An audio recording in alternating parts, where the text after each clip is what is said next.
Morning! Morning, Atabians! Alright, my name is Ren Barbosa, Share Master from Baguio Cap Center. Yeah, okay. Medyo naninibawa sa boses ko, medyo napwersa yata kagabi.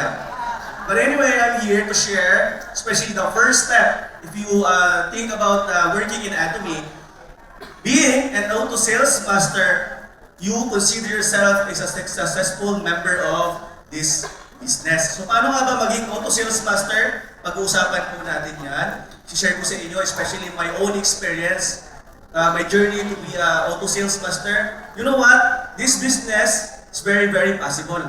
Okay, maniwala kayo. Even those new members that first time na mag-attend dito, really, this company will change our life. Isa po ako sa patunay dito. Before I start this lecture, I would like to share my experience kung paano ako napunta sa Atomy. And ano ba ang meron sa Atomy? Bakit ko siya nagustuhan? Okay? I would like to share some photo first, please. Sir? Yeah. Okay, so that's me. When I start this business, I still remember that time. That is the first time I decide that I will focus in this business. So kung mapapansin niyo why I'm holding some luggage. You know what? When I start this business, siya yung naging unang-unang kong partner. Anyway, may pangalan po yan para sa akin. I call that luggage sales. Because I'm aiming for a sales master, I call that luggage sales, and then I have the master, of course. Why? Why that's my partner? Because you know, in Baguio, pataas, pababa. And that is September 29, 2016. That time, ang meron lang sa online shopping mall ng Atomy is detergent. Dish detergent, fabric detergent, fabric softener, liquid detergent. Alam niyo ba kung gaano siya kabigat? Alam niyo yan. Okay, lalo na yung mga deliver ng products. You know kung gaano siya kabigat. That's why, para makadala ako ng mas maraming product, umisip ako ng paraan o idea para mas madala ko siya ng mas madali. That's why I bring this luggage. And it's very, very useful. Pag paakyat ako ng bundok, hila-hila ko siya. Pag bababa, ako naman ang hinihila niya. So mas nakakatipid ako ng energy. Okay? Tanda-tanda ko ito kasi ito yung unang-unang pagkakataon na nag-decide ako that I will do this business. Then 3 years ang nakakalipas, April, this is me in the picture.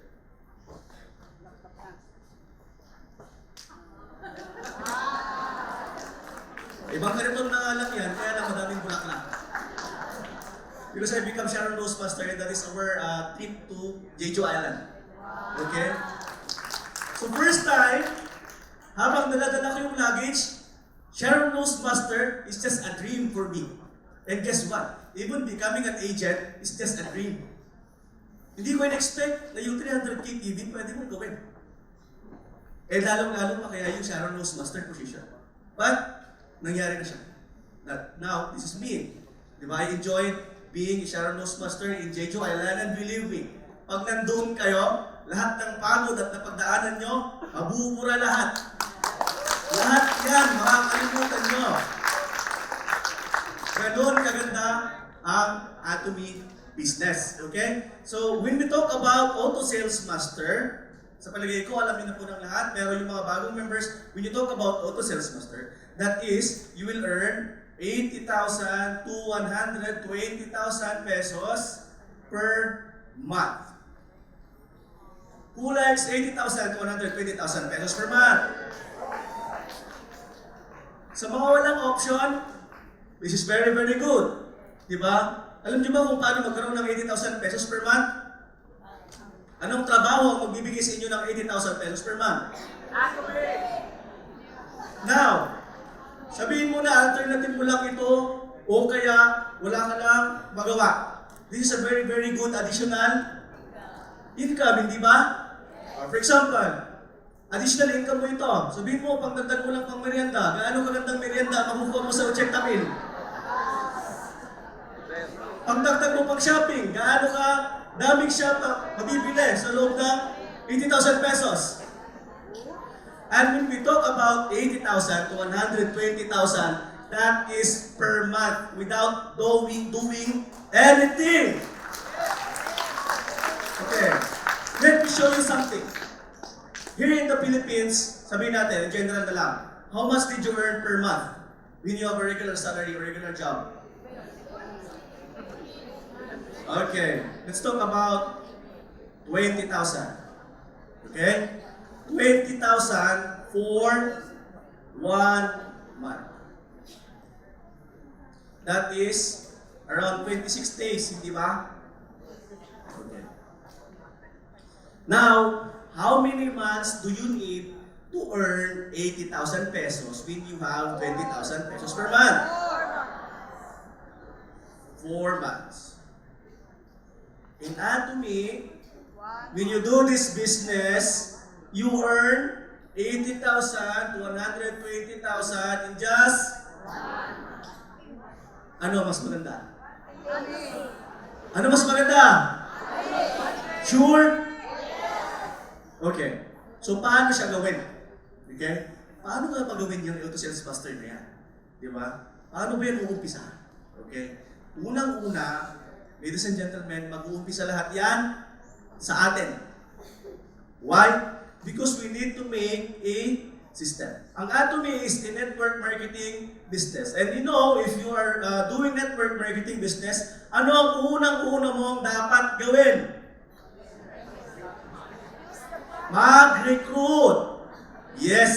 Okay. Pwede ba ako maging auto sales master o imperial master, sir, nang hindi nagre-recruit? Hindi.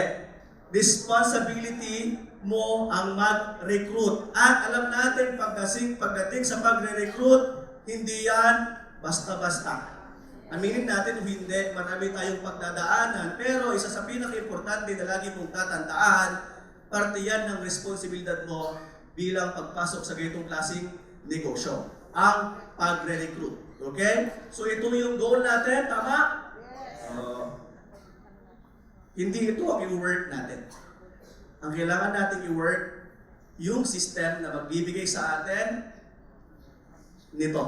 At nag-uumpisa yan, number 1, sa pagre-recruit. Sino ba sa inyo ang nahihirapang mag-recruit? Taas ang kamay.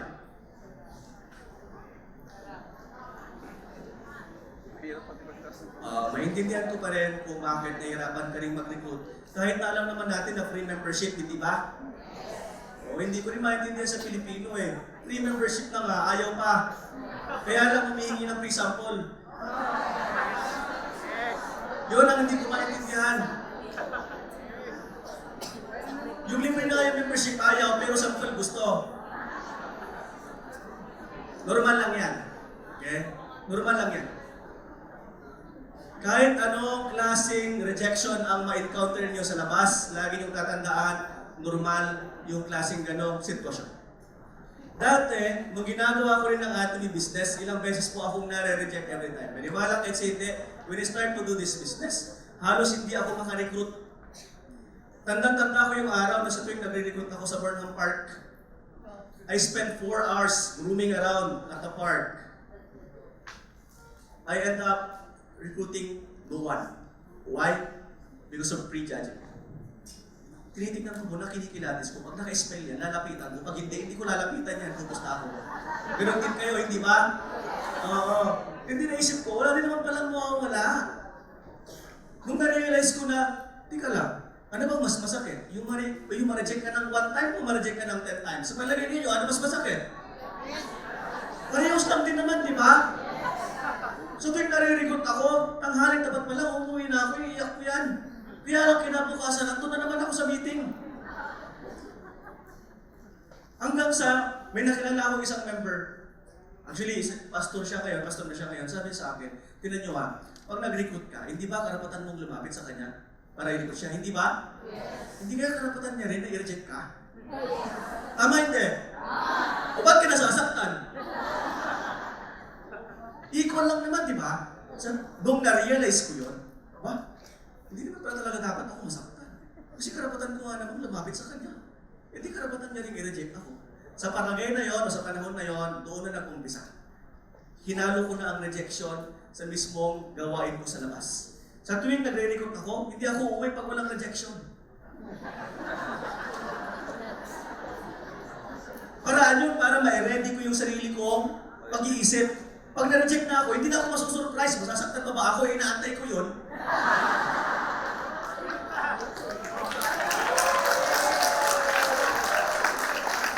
Sa ganung paraan, doon ako natuto. Okay? Maniwala kayo pag yun ginawa ninyo, hindi na kayo masasaktan. Magugulat ka ba doon sa ina-expect mo, hindi ba matutuwa ka pa? Meron pa rin akong ginagamit sa tuwing nagre-reject ako at alam ko, sa tuwing nagre-recruit ako at alam kong napaka-useful noon. Binibigyan ko yung motivation yung sarili ko. Gamit yung 10 pisong barya. Tinuro sa amin yung nag-sponsor ko. Sponsor namin. Brent, ganito ang gagawin ninyo. Okay? Magbawal ka ng 10 pisong barya. Coins yan. Okay? So every time na mag-approach ka ng tao, ilipat mo yung piso sa kabila. It's either yes or no, ilipat mo. Pag naubos mo yun, sigurado may marirecruit ka. Bakit? Ang objective mo, ilipat yung barya, hindi para mag-recruit.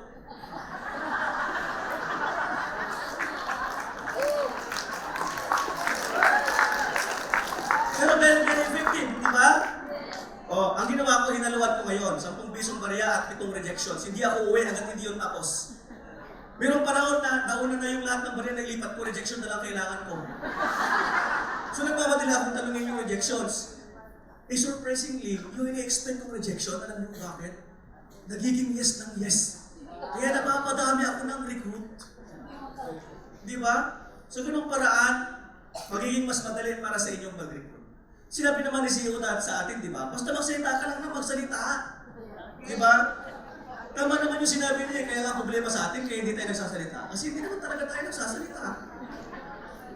Kung iisipin nyo mabuti, sa 100% ng Atomy, almost 90% binigay na sa atin ng company. Company lahat ang gagawa. 10% na lang ang gagawin mo. At sa gagawin mong 10%, anong bagay na yon? Magsalita. Babayaran ka ng 80 mil para magsalita. Salita ka ng salita, walang bayad. Di ba? Sabi nga nila, pag chismis, paniniwalaan agad. Pag business, kailangan mo ng proof.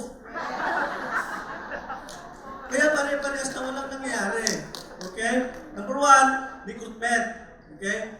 Umpisan mo yan sa recruiting. At kailangan yung siguraduhin, kailangan at least marunong mag-online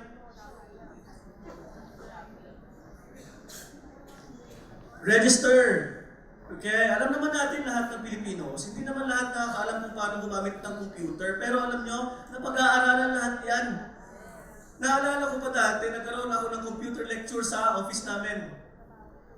Ang mga estudyante noon, nakikita ko sila ngayon, they're around 60s pataas.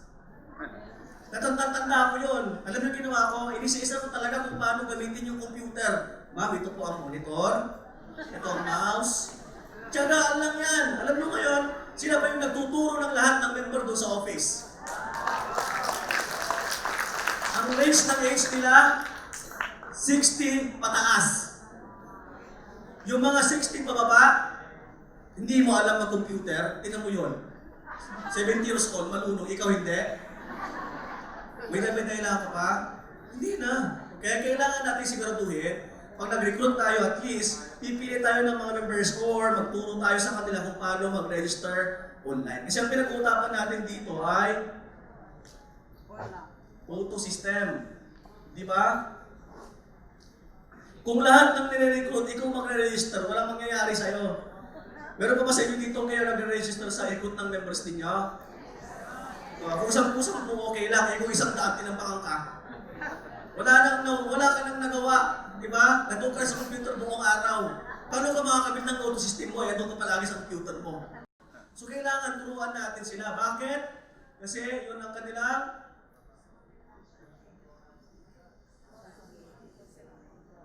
tama ba yung spelling? Ay? Hindi ko alam kung bakit naging Sharon Rose basta ako nagiging ko ng mga spelling. Buti na lang hindi requirements yun. Responsibilidad kasi nila yun. Kaya kailangan nyo ituro. Meron siyang prosesong pagdadaanan, pero sulit na sulit naman. Kung lahat na ng member mo marunong mag-online. Di ba? Number 2, pagkatapos mo mag-recruit, kailangan mo mag-share ng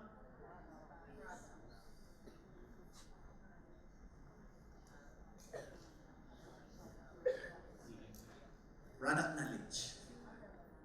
Ilan sa inyo dito ang nagde-deliver pa ng mga products sa mga members nila? Tapos nagtataka ka, bakit ganun? Wala kang nabiging auto customer. Alam nyo ba kung bakit? May isang bagay na kailangan yung i-deliver. Maliban sa product. Yun ay ang information. Okay? Ang pinaka-importante na i-deliver mo yung product. Pero, dapat may kasamang impormasyon. Sa ganong paraan, mas lalo nilang maiintindihan kung anong meron sa ganong klaseng produkto at bakit yun ang bibilhin nila kaysa doon sa mga dati nilang ginagamit.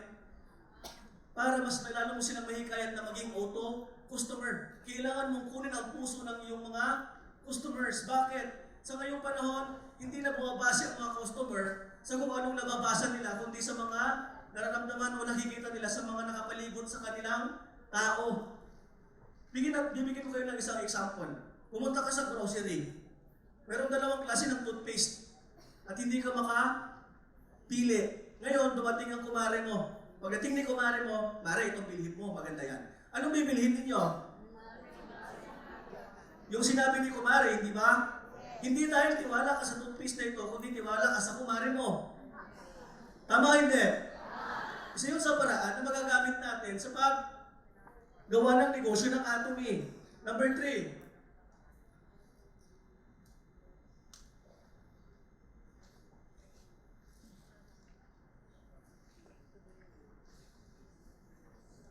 product experience, doon napapasok yan, product experience na yan. At alam ko naman, pag nagre-recruit ka, dapat siguraduhin mo at least makabili man lang ng isang product si recruit. Alam ko naman na hindi nila kailangan bumili o hindi nila kailangan kahit ano para maging member, hindi ba? Pero hindi ba mas makakabuti rin na sa tuwing mag-member na siya o nag-member na siya, masubukan niya na yung product? Isipin natin. Ilang tao ang kaya mong i-recruit sa isang araw? Ilang tao? Hanggang 10? Actually, paiba-iba yan. Meron yung minsan na wala kang ganang mag-recruit, doon ka pa nakakadami. Yung minsan na, pursigido kang mag-recruit, doon ka pa nawawala ng recruit. Alam nyo, normal lang po yan. Pero ang importante, dapat na hikayat yung na-recruit na gamitin yung Atomy products. Napaka-importante dito, especially pag follow-up. May mga bagay na nabibentahan natin sila, pero alam nyo, hindi nila ginagamit. Ugali yan ng Pilipino, pag nakabili yan, mayroon muna akong toothpaste, saka na lang muna ito, itatago ko muna. Hanggang sa nakalimutan na niya, tapos bigla ka makakatanggap ng tawag. Sir, expire naman na yung product palang binigay ko sa'yo. Binili ko sa'yo. Itinago niya pala, hindi niya ginamit. So kailangan, at least, ma-convince natin silang gamitin ang produkto. Number 4,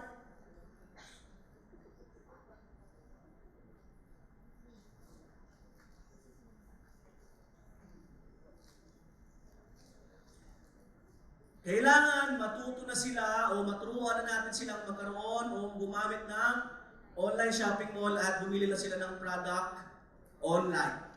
Malaking bagay yun para sa atin. Kung komportable ka sa pag-deliver ngayon, okay lang siguro. Kung may 100 ka ng member tapos lahat sila magpapadeliver. Kakayanin mo ba kaya? Oo. Kailangan, pagtsagaan po natin maturuan lahat ng members na mag-register o mag-purchase din online. Sa ganung paraan, masasabi mo na meron ka ng auto system dahil yun na yung wala ka nang kailangan gawin kasi sila na mismo ang bumibili. Yung pag-ising mo sa umaga o bago ka matulog, pag-check mo ng points, may automatic na tumarating na points para sa'yo. Okay. Now, bibigyan ko kayo ng isang example pagdating sa pag-build ng network. Para maging sales master ka, kailangan mo ng 2.5 million PB, 2.5 million PB every 15 days. Oh, kaya? Kaya? Yun, di ba? Ganda, malakas ang loob. Di ba? Kaya? Sigurado ka? Yes! Kaya kailangan mo ng 2.5, 2.5. Nang wala kang ginagawa. Kaya? Yun lang. Diba? 2.5, 2.5, ikaw gagawa niyan? Hindi. Kaya nga kailangan mo itong gawin para hindi ikaw ang gagawa niyan. Maraming mga members na nagsasabi, sabi nila mabilis lang atomy at madali lang. Bakit hindi naman? Dahil hindi mo naman sinusundan yung tamang paraan.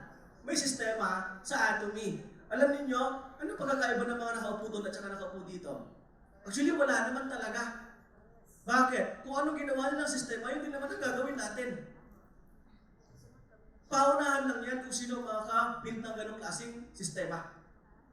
At yun ang magbibigay sa'yo ng auto income. Totally wala kang gagawin. For example, sa 2.5 na yan, pwede kang maghanap ng sabihin natin, 25 person. 25 person na bibili o at least makaka-consume ng 100,000 points per month or per 15 days. Sa palagay nyo, makakahanap kaya tayo ng ganito? Posible. Kung meron na sila nitong product knowledge at product experience. Yung tipong lahat na ng product nila sa bahay, mapapalitan na ng atomic products. Tulad din sa atin. Sa atin pa, lahat na ng atomic products ginagamit natin sa bahay? Hindi ko naman masasabi kung nagsisinungaling kayo o hindi. Pero yun ang magiging basihan ninyo kung totoo pa talaga at makakabuild kayo ng sistema. Di ba? Yung tipong benta ka ng benta, tapos hindi ka makabenta. Kasi naman pa, yung ginagamit mo sa bahay, hindi pa naman lahat atomic products. Yung kumpiyansa mo, wala eh. Alam niyo ang tao, nakakasense ng mga bagay kung saan malalaman nila kung nagsasabi ka ng totoo o hindi. Di ba? Yung masabi ko sa inyo, di ba? May isang na-share sa amin natin sa Success Academy, yung member natin, sabi niya, dapat gamitin mo lahat ng product. For example, yung emuhin. Sasabihin mo maganda yung emuhin, hindi mo ginagamit. Di ba? Maganda po ang emuhin, pero inuubo ka habang sinasabi mo yun. Sa palagay niyo, maniniwala yung tao? Hindi. Bibili siya? Hindi. Nakikita kasi niya sa'yo. So dapat, siguraduhin mo muna sa sarili mo, alam mo at maganda ang lahat ng atomic products. Magandang paraan din yun. Ibig sabihin yun, hindi ka nagsisinungaling sa tao. Malinis yung intention mo. Yun ay ang makatulong at makapagbigay sa kanilang produktong maganda. Pwede ka rin umanap ng 50 tao na gagawa ng 50K PB. Papataktin mo yan na 2.5. Ibigin ko kayo ng summary. Kaya para may summary kayo. Ito yung pattern na pwede nyo sundan kung gusto nyo itong 50 person na take 50K PB. Alam ko ito mas madali ito eh. Kung talagang gusto natin palitan lahat ng gamit ng mga members natin sa bahay, pwede. Sa tuwing nag-recruit ka, magpursige ka, i-transform sila sa ganitong klaseng sistema. Okay, ano ba yung mga product na binibili ng mga customers na pwedeng meron sa atin? Sige, shortcutin na lang natin ito ha. Okay. Number 1, toothbrush. Sa toothbrush, meron kang 47,000 points. This detergent, 2,900 points. Hair and body set na lang, hair and body set.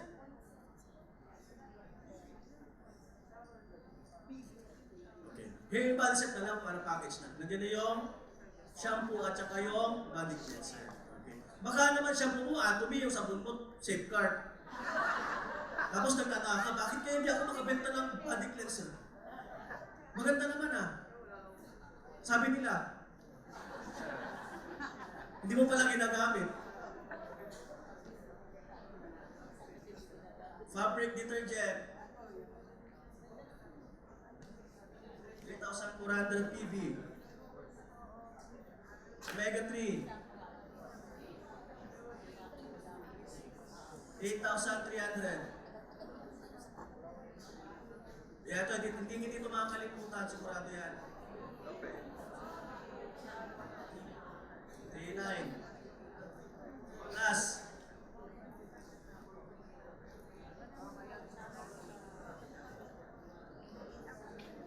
12,000 points.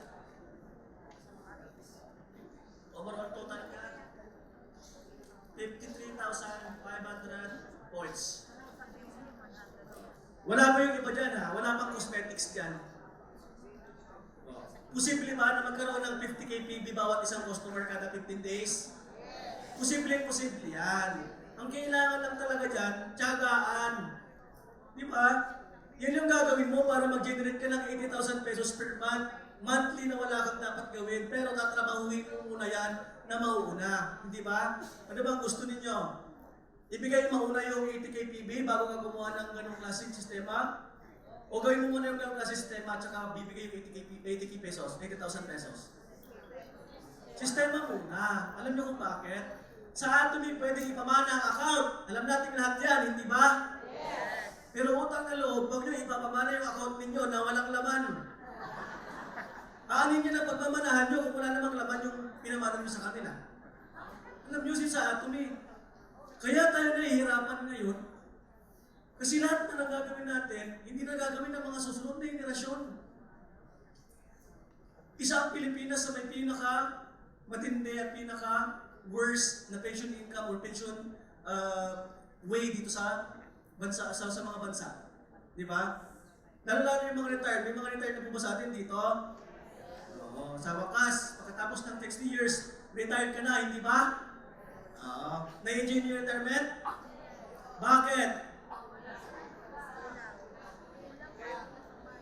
Hindi ba you spent almost 40 years. Lagi kang nagtatrabaho at very dedicated ka sa trabaho mo. Umasa ka, pagdating na retirement mo, makakaroon ka na ng pension at pahinga, hindi ba? Pero kung malabas, tignan nyo, kulang na kulang pa.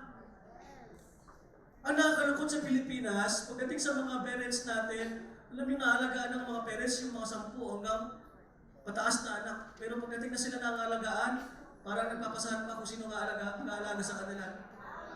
Eh kung may 120 ka at 80 ka, sino kaya mag-aalaga sa'yo? Mag-aaway-aaway pa yan. Lagi na sa'yo si nanay, sa akin naman.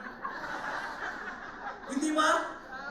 Ladies and gentlemen, we are securing our pension income here in this business. I just turned 29 last November 9. Sa palagay ninyo, anong taon ako magre-retire? Pinapahaba nyo ha. Hindi ba? Ito yung sistema ng Atomy. Ang maganda dito, yung importante kung anong edad meron ka at anong klase ka umuhay na galing ka. Napakalaki ng tinulong sa akin ni Atomy. Alam niyo kung bakit? Dumating si Atomy sa panahon kailangan ko siya. Bago ko makilala ang Atomy, paalis na sana ako abroad. Tulad ng ibang Pilipino, yun ang una-una natin tinitignan pag kailangan natin umasenso. Gusto mo umasenso? Mag-abroad ka. Tanungin natin yung mga nag-abroad kung masaya sila. Hindi. Masaya yung mga pamilya nila dito, pero sila hindi. Bakit ka pa aalis? Yun na isang na-realize ko na, nakita ko ang Atomy business. Dumating yung panahon na dumating na yung visa ko. Inupuran ako ng 40,000 kada buwan sa Kuwait bilang visual artist. Panahon na yon, 3,000 lang ang ini-income ko sa Atomy. Comparing sa 40,000 na offer sa akin sa Kuwait. Ano ang pinili ko? Hindi ba napakadaling pumili? Ano pipiliin nyo? 40 o 3,000? Baliw na lang pipili ng 3,000, hindi ba? Laging pa sa lamat ko, baliw ako ng panahon na yon. Dahil kung hindi, wala ako dito ngayon. Yun ang meron sa Atomy. Maniwala kayo. Okay? Ngayon, bago ko ito tapusin, may isisyan ako sa yung pinaka-importanting bagay at alam ko lahat ay makaka-relate sa kwentong ito.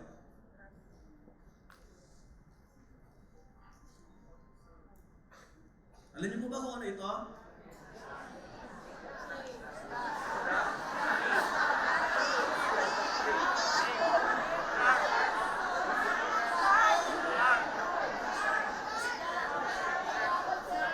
Mukha lang yung flying fish pero yung plano po yan. Hindi kasi ako magaling mag-drawing. Sino ang nakasakay na ng aeroplano? Buti pa kayo. Alam niyo kung hindi lang doon sa Atomy, hindi na ako makakasakay ng aeroplano. Diba? Napag-usapan na natin yung rejection kanina. Alam niyo, purgang-purga ako sa rejection. Alam nyo, mag-Korean tour na nga lang ako, 4 times pa akong na-reject. 4 times akong tilangyan ng immigration. Nung flight namin sa Jeju Island, hinarap pa ako ng immigration. Tinanong sa akin, bakit 4 times kang na-reject? Aba, hindi ko alam. Di ba dapat kayo nakakasagot niya? Binigyan ako ng letter ni Atomy. Pinaserox ko yung certificate ko siya ng postmaster. Pinakita ko. How many years you work in Atomy? 2 years. Okay. This way, sir. Ganun kaganda ang Atomy eh. Diba?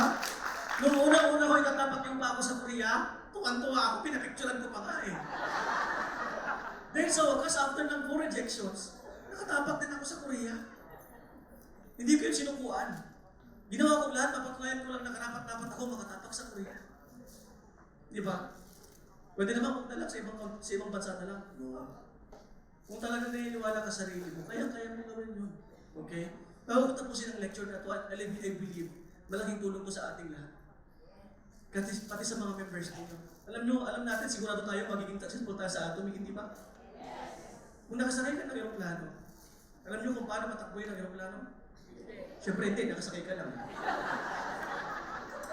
For example, ibigay ng piloto ang 20%.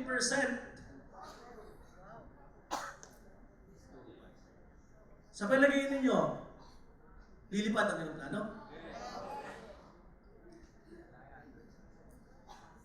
50%. Lilipat kaya ang aeroplano? 70%. 90%. Hindi lilipad ang aeroplano. Alam niyo mangyayari? Magpapaikot-ikot lang yan sa runway. Or kung wala na siyang option dahil sa dulo ng runway, babangga siya. Alam niyo, marami ganyan ng mga Atomy members. Yung hindi pa binibigay yung 100%. Sinasabi ng mahirap. Lagi ka sa seminar, lagi ka sa meeting. Pero bakit ka nun wala akong auto income? Alam mo kung bakit? Kasi andun ka lang. Hindi ba ibibigay yung best mo? One time na, one shot na, 2 million pesos naman. Ibigay mo yung best mo dito. Kasi hindi lilipad ang aeroplano pag hindi binigay ng piloto yung 100%. Ganon din sa Atomy business. Ibigay mo yung 100%. Wala kang pagsisisihan. Kahit tanungin natin yung mga nasa Royal Leaders Club. Ibibigay mo yung 100% mo. Kasi kung hindi, babangga ka dyan, may dalawa kang option. Huhinto ka, o ibabangga mo yung sarili mo dyan. Ganon ang nangyayari sa mga members. Narito ako, marami akong likod. Pero bakit ganon? Kasi kulang na kulang. Ibigay ninyo ang 100% ninyo sa Atomy. Ang Atomy, magbibigay sa inyo ng 3 generation pension income. Walang-wala kayong pagsisisihan. Isa ako sa patunay kung gaano kaganda ang Atomy. Nakilala ko ito sa taong kailangan ko siya. Considering the fact na ako mismo, wala akong tinapos. High school graduate lang po ako. Wala akong may pagmamalaki. Ang mayroon lang sa akin, yung isang pangarap. Dati-dati, sa tuwing aalis ako sa bahay, tinatawag ako ng father ko na pupunta kami sa bukid. Alam niyo, tumatakas ako, alas 6 pa lang, nakabihis na ako. Bakit? Kasi gusto kong umasenso. Sakto-sakto naman, hindi ako nabigyan ng pagkakataong makapag-aral. Pero hindi ko sinisya mga magulang ko. Bakit? Naniniwala ako sa sinasabi nila na pag pinanganak kang mahirap, hindi mo kasalanan yun. Pero pag namatay kang mahirap, yun ang kasalanan mo. Hindi ba? Nung nag-uumpisa ako sa Atomy, kukunti lang ang perang dala-dala ko. Maaaring may 100 piso lang akong pera sa bulsa. Pero meron akong 1,000. 1,000 pangarap at pag-asa na balang araw, magiging successful ako sa business ko. Sana ganoon din po kayong lahat. Balang araw, tayong lahat ay magkakaroon ng 2